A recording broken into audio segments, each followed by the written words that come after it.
છોટાઉદેપુર જિલ્લાના બોડેલી તાલુકાના ઊંચાપાન ગામમાં ડિગ્રી વગરનો બંગાળી ડોક્ટરને છોટાઉદેપુર એસઓજીએ ઝડપી કાર્યવાહી કરતા બોગસ ઝોલાછાપ બંગાળી ડોક્ટરમાં ફફડાટ ફેલાયો।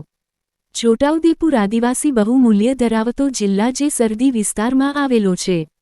જિલ્લાની પ્રજામાં જાગૃતતાનો અભાવ હોવાને લઈ બોડેલી તાલુકામાં વિવિધ જગ્યાઓ ઉપર બોગસ ડિગ્રી વગરના બંગાળી ડોક્ટર અડિંગો જમાવી બેઠા છે। આને લઈ જે કાર્યવાહી આરોગ્ય વિભાગે કરવાની હોય છે, પરંતુ આ કામ પોલીસે એ કાર્યવાહી કરી છે। બોડેલી તાલુકાના ઊંચાપાનમાં લાંબા સમયથી ડિગ્રી વગર ડોક્ટરનો વહેમ રાખી લોકોના સ્વાસ્થ્ય સાથે ચેડા કરતા ડોક્ટર કીર્તિકુમાર બિવેશ્વરને એસઓજીએ બીએએસએસ કલમ તેમજ મેડિકલ પ્રેક્ટિશનર એક્ટ કલમ 33 મુજબ ડોક્ટરની ડિગ્રી વગર લોકોના સ્વાસ્થ્ય સાથે ચેડા કરતો ઝોલાછાપ ડોક્ટરની પાસેથી એલોપેથિક દવા તેમજ ઉપયોગમાં લેવાતા અન્ય સાથનો મુદ્દામાલ 13,351 રૂપિયા 0.67 રૂપિયાની દવાઓ કબજે લઈ કાયદેસરની કાર્યવાહી હાથ ધરવામાં આવી છે।